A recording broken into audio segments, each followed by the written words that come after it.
La clase anterior hablamos acerca del oncenio de Leguía, pues el día de hoy hablaremos sobre el surgimiento de los partidos políticos y los gobiernos de Sánchez Cerro y Benavides.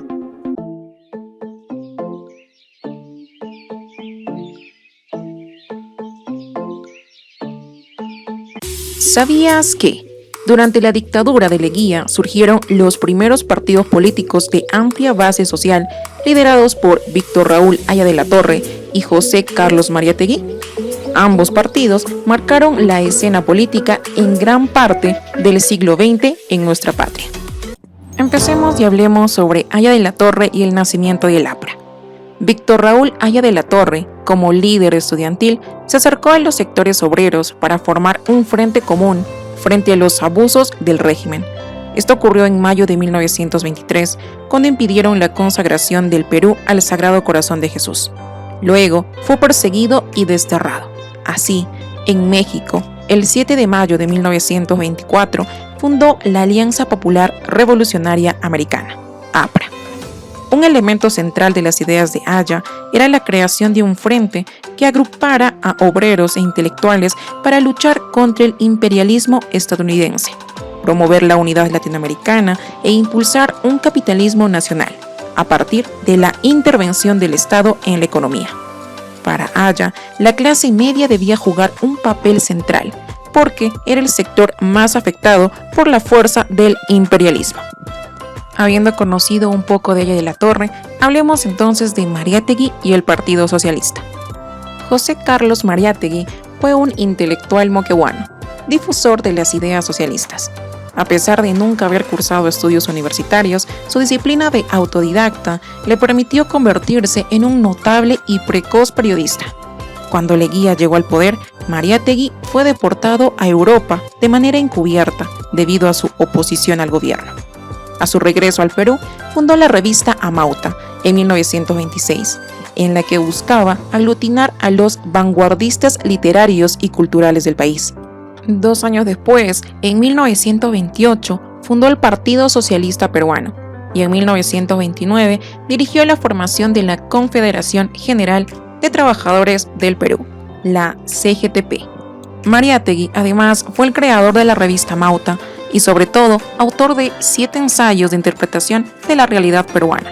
Con justicia, se le ha dado el calificativo de el Amauta José Carlos Mariátegui y tuvo como lema la frase «Peruanicemos al Perú». Hablemos entonces sobre el movimiento obrero. Los primeros sindicatos se formaron en los sectores con más trabajadores asalariados, como el textil o el portuario, bajo la influencia del narcosindicalismo. A partir de 1911, los líderes sindicales empezaron a gestar una importante vida cultural a través de círculos culturales obreros, obras de teatro, publicaciones, etc. Pero, como vimos anteriormente, la primera victoria se consiguió en 1913, cuando tras una prolongada huelga de trabajadores portuarios, el gobierno concedió la jornada de 8 horas para los trabajadores de los muelles del Callao. Luego, en 1919, en Lima, tras una exitosa huelga general acatada por todos los sectores, los obreros, con el apoyo de los estudiantes, lograron la jornada general de las 8 horas y se reconoció la primera Federación de Trabajadores Textiles. Así, podemos hablar acerca de los movimientos campesinos. En aquellos años, el movimiento más importante fue el de Teodomiro Gutiérrez Cueva, quien bajo el nombre de Rumimaki, mano de piedra en quechua, se levantó para dirigir a los campesinos de Puno. Rumimaki protestaba por los abusos de las autoridades sobre los indios y por el continuo despojo de tierras y de ganado del que eran víctimas. Los rebeldes se enfrentaron a los hacendados de la Sierra Sur, pero fueron derrotados y Gutiérrez fue encarcelado. Hablemos entonces sobre las reivindicaciones indígenas. Leguía, dentro de su política de cambio, se comprometió a defender los derechos de los indígenas y legislar en favor de su desarrollo. Bajo estas premisas, reconoció la existencia legal de las comunidades indígenas, creó el Patronato de la Raza Indígena y estableció el 24 de junio como Día del Indio. Incluso dio discursos en quechua, pese a no hablar el idioma, y se hacía llamar el Huiracocha. El movimiento indigenista. Este movimiento intelectual tuvo por objetivo rescatar valores andinos, reivindicando al indio de la postergación que había sufrido desde la conquista, objetivo que se intensificó bajo el auspicio del oncenio. Dicha preocupación por la reivindicación al indio surgió desde fuera, intentando ofrecerle soluciones que los indígenas no siempre necesitaban o esperaban, pero que el poeta o narrador consideraba que les convenía. Hablemos entonces sobre la dictadura de Sánchez Cerro. El 24 de agosto de 1930 cae Augusto Leguía. Violentamente se concluye su tenebroso oncenio. El levantamiento en Arequipa del comandante Luis Sánchez Cerro es la estocada final para traer abajo 11 años de dictadura. La Junta de Gobierno, presidida por Sánchez Cerro, inicia su gestión en un contexto internacional adverso. El gobierno del comandante Luis Sánchez Cerro, llamado también de los 16 meses, se mantuvo en medio de incidencias y virulencias políticas que mantuvieron en zozobra el país. Sin embargo, los representantes de la minoría, constituidos especialmente por los miembros de la primera cédula parlamentaria aprista, opusieron tenaz como decidida oposición.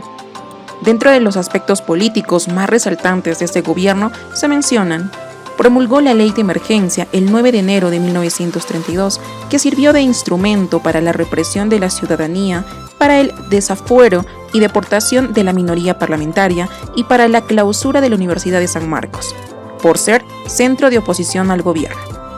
Esta ley en nada favoreció al gobierno y, por el contrario, desató brotes de violencia tanto en Lima como en provincias, contándose entre estos el atentado contra la vida del mismo presidente, ocurrido el 7 de marzo de 1932 a la salida de la iglesia de Miraflores por el adolescente José Melgar Vázquez. La represión se acentuó, Aya de la Torre fue apresado en la madrugada del 6 de mayo y el 7 se sublevó la escuadra en el Callao. Políticamente, Sánchez Cerro fue apoyado por los sectores conservadores y los grupos de la oligarquía terrateniente y financiera, que en nada contribuyeron a mantener la imagen de un hombre con sentido social salido de la esfera misma de las clases populares. 1932 sería el año de agitación extrema. El Congreso funciona incompleto, solo con los representantes adictos al régimen sánchez-cerrista.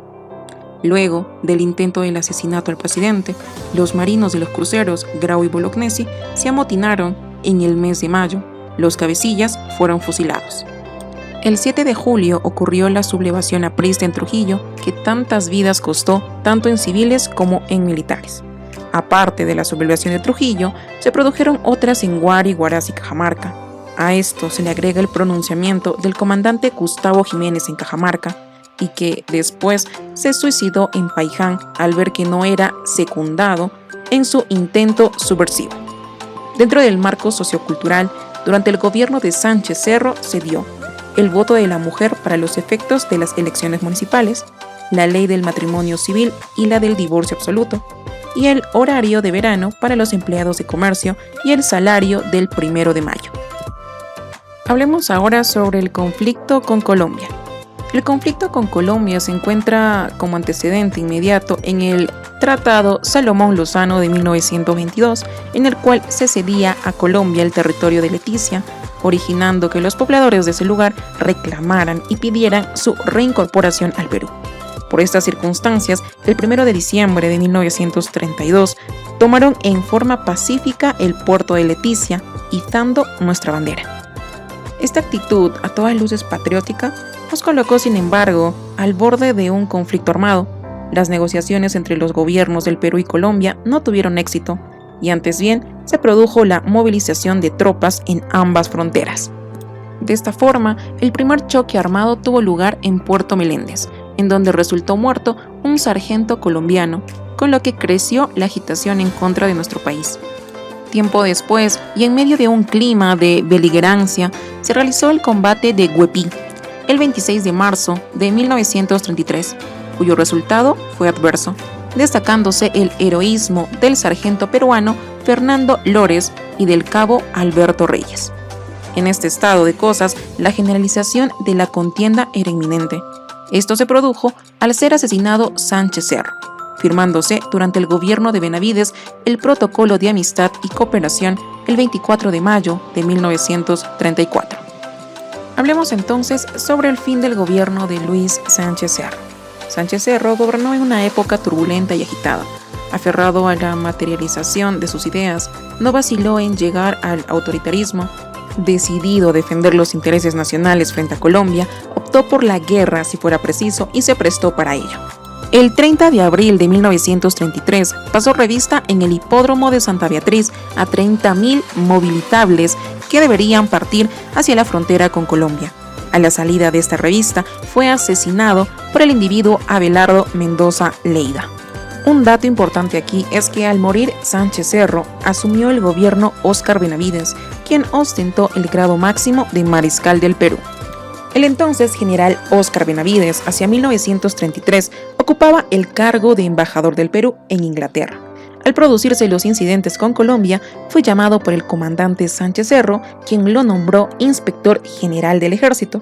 Y a la muerte de Sánchez Cerro, el Congreso designó a Benavides como presidente provisorio de la nación, debiendo terminar el mandato del presidente asesinado.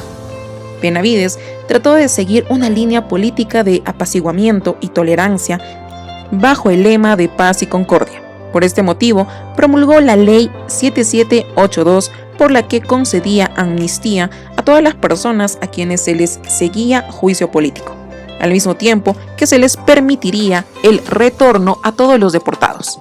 Acogiéndose a esto, Haya de la Torre salió de la prisión en la madrugada del 10 de agosto de 1933.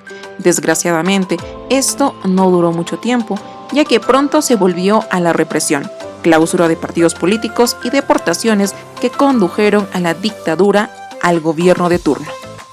Al cumplirse el periodo presidencial de Sánchez Cerro, Benavides convocó elecciones. El resultado de los comicios daba el triunfo al doctor Luis Eguiguren por abrumadora mayoría. Cuando el Jurado Nacional de Elecciones suspendió los escrutinios, aduciendo que el doctor Eguiguren había sido favorecido con los votos apristas, partido que se encontraba fuera de la ley. Entonces, el Congreso, reunido el 27 de octubre de 1936, decretó la prórroga del mandato de Benavides hasta el 8 de diciembre de 1939. Durante el periodo de Benavides se realizó lo siguiente. Primero, se creó el Seguro Social Obrero Obligatorio. Segundo, se construyó el Hospital del Seguro Obrero. Tercero, se creó la Dirección de Asuntos Indígenas dependiente del Ministerio de Trabajo para cautelar y tutelar el desenvolvimiento de las comunidades. Cuarto, se terminó de construir el Palacio de Justicia. Quinto, fue reabierta la Universidad de San Marcos. Sexto, Lima fue remodelada con motivo del cuarto centenario de su fundación. Además, fue sede de la 8ª Conferencia Panamericana en 1938.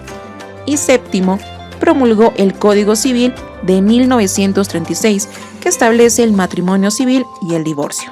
Estando por terminar su labor presidencial, Benavides convocó elecciones, siendo el doctor Manuel Prado y Ugarchete el mandatario que debía sucederle en el gobierno. Es así que con toda esta información podemos dar fin a esta lección. Espero haya sido de su interés. Nos vemos la siguiente clase.